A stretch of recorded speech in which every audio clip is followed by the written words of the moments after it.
tech, it's almost impossible to live in a world where you can just have one tech solution that's going to enable you to deliver a whole process. What we need to be able to identify is the different technology platforms that we can plug and play into our core workflow solution, which probably is your ATS or your ERP underneath it. What we're also looking at is simplicity, that we can make sure that we can build our brand through the tech platforms that we're utilising. So for us, that's our go-to in terms of trying to identify the kind of core principles that we need to follow when we're thinking about our tech. And it's helping us to really go on the journey of finding the right tech for us. When we were looking at this internally, we started to look at all of the different processes that we needed to think about. And you can see on the left-hand side that that's all of the kind of unique processes that we need to think about.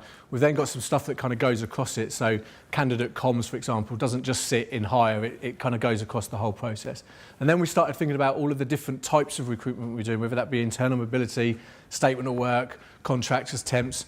And I guess I went back to this. The more I think about it, the more confused I get, because there's so much that we need to try and fix. There's so many processes that we need to try and find a solution for, that we're in danger of trying to boil the ocean, right? We're in danger of trying to do way too much in one go.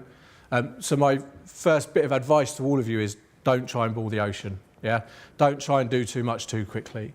Identify the key things that potentially are going to make a big impact quickly and focus on those first, rather than trying to find something that's going to cover all of your solutions in one go.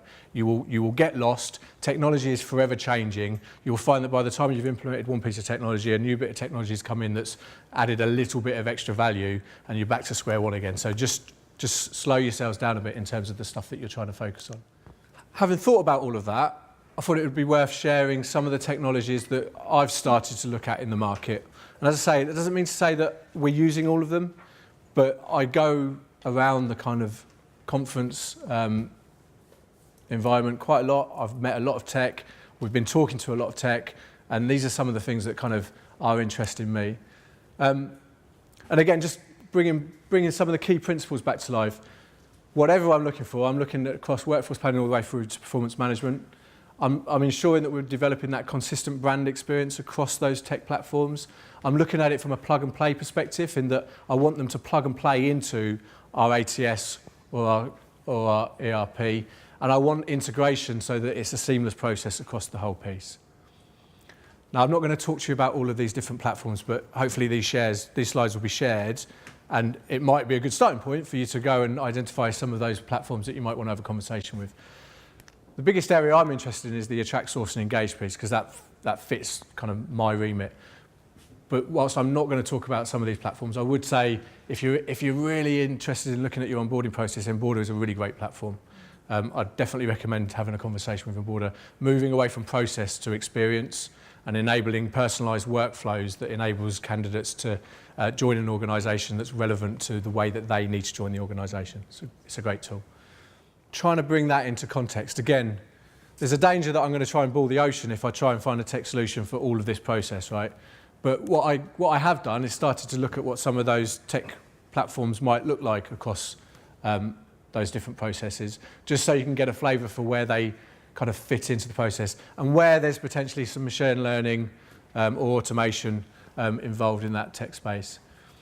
As I said, what I don't want to do is boil the ocean. So I thought what it would be worth me just focusing on in the first instance is what we've done internally to support our central sourcing function. So I'm going to focus on the kind of sourcing element, which is the stuff outlined in red. I'm happy to talk to anyone afterwards about some of the other platforms, but it's more of a takeaway for you to potentially go away and investigate a little bit more. Because I don't want to boil the ocean. I forgot that slide was there.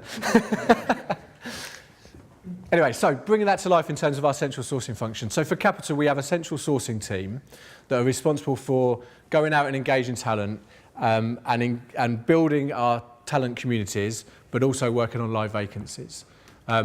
What we're trying to do is make that process as efficient as possible, but also make sure that that central talent community is actually an engaged population of people. It's not a talent pool where it's just a load of people in a database, but it's actually a talent pipeline. It's where people are in our pipeline and are engaged and interested in our brand.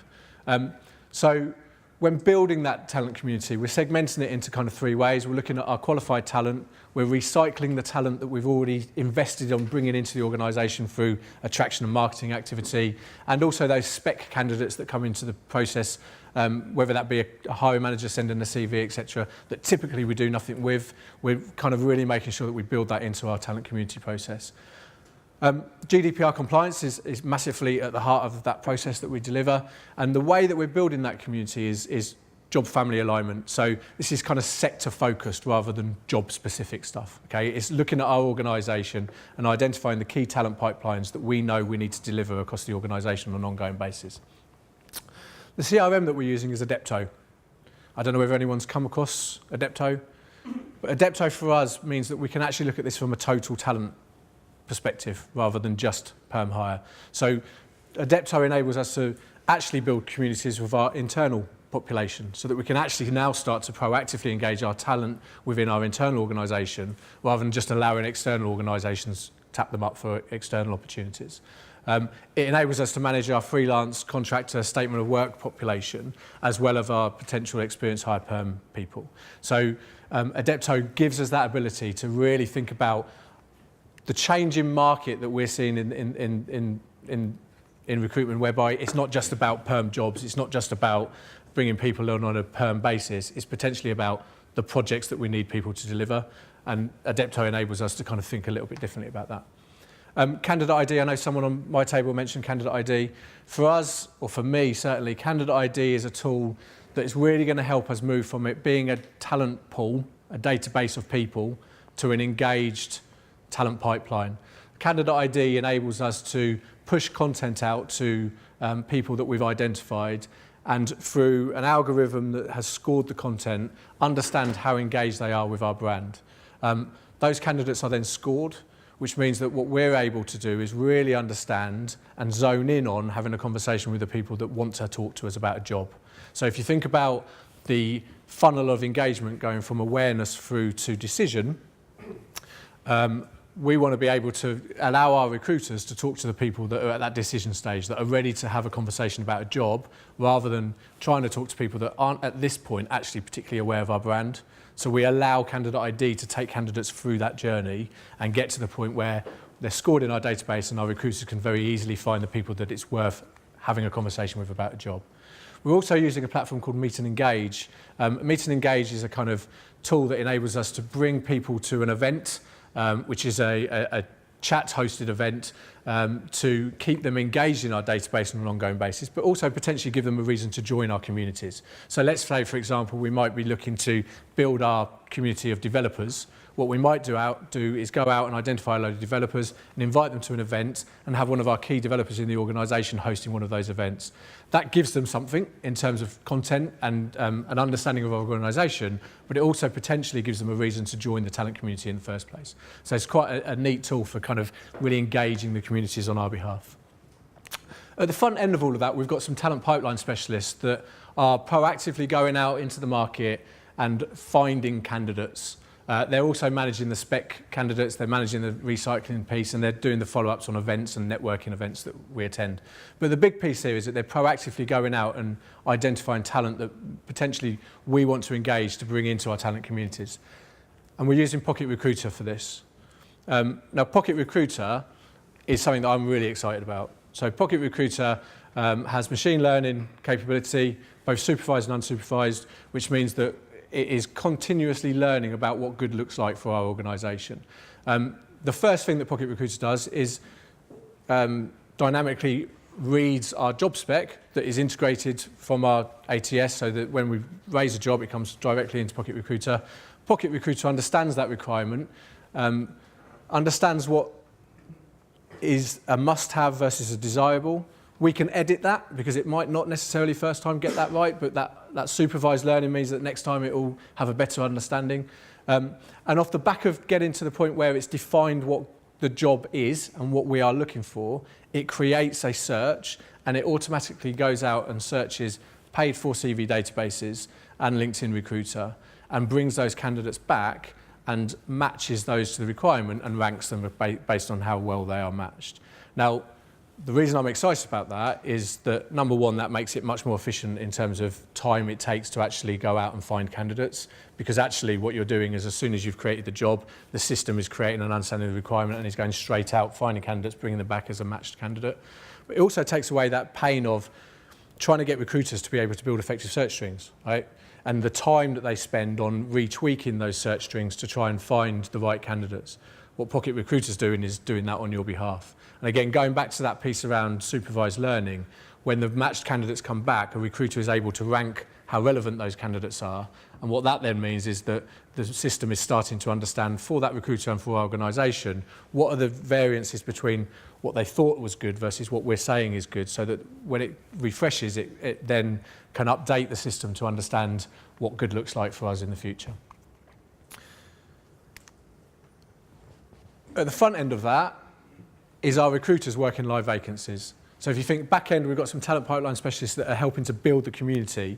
Our front end recruiters are actually then working live vacancies. And the first place they're coming is to Pocket Recruiter, so that we can actually then find the most suitable candidates. Now again, the fantastic thing about Pocket Recruiters is it's not just going out to external CV databases, but it's also looking within our own CRM.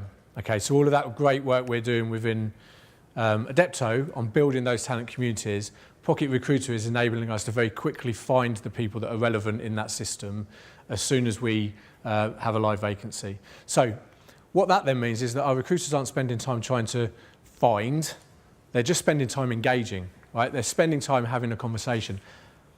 Put that together with candidate ID.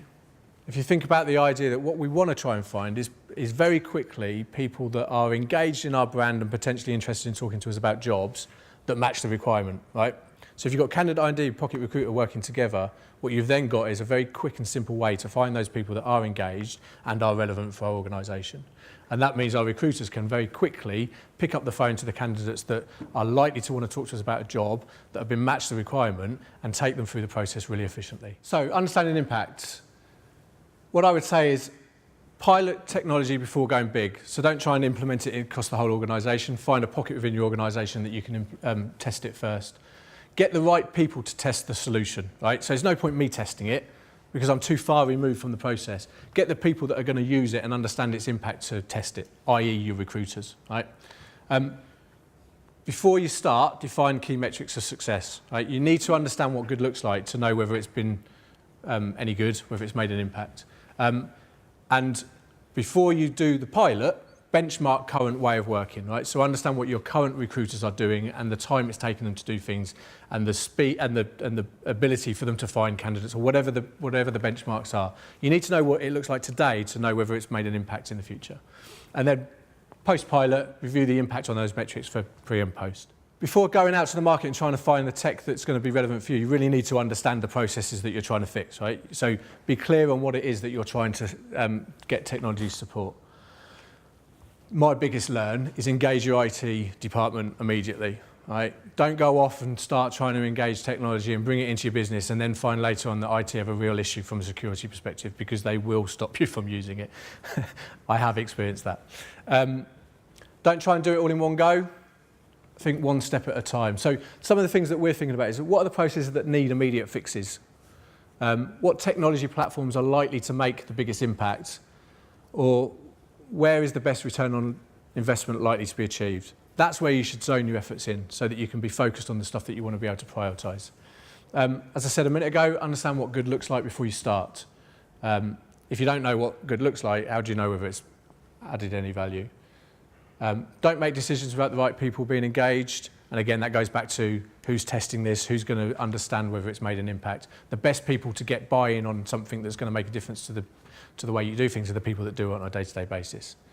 And I guess the final thing is, with the ever-changing landscape within the technology space, make sure you keep reviewing the market for the next big thing, because what you might have today might not be fit for purpose in 6, 12 months.